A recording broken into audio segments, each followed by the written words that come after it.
ഇസഹാക്കേ, ഇതൊക്കെ ആരാ പഠിപ്പിച്ചേ? ഇങ്ങനെ ഉറവ വെളിപ്പെടുമെന്ന് ഇസഹാക്ക് എന്നോട് പറയുന്നതാണ്. എന്റെ പിതാവിനോടുള്ളൊരു ദൂതിൽ നിന്റെ സന്തതിയെ ഞാൻ ആകാശത്തിലെ നക്ഷത്രങ്ങൾ പോലെ, മണൽത്തരി പോലെയും. എന്താ നിർബന്ധം? എനിക്ക് മഴ പെയ്യണമെന്ന്.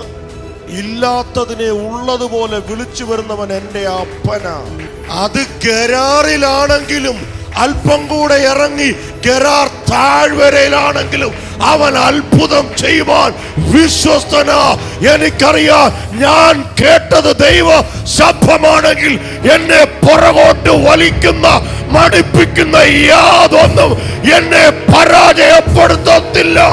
കാരണം അബ്രഹാമിന്റെയും ഇസഹാക്കിന്റെയും യാക്കോബിന്റെയും ദൈവമെന്ന് നാളെ എന്റെ തലമുറകൾ വിളിച്ചു പറയുന്ന ദൈവത്തെ ഞാൻ ഉയർത്തുക തന്നെ ചെയ്യണം.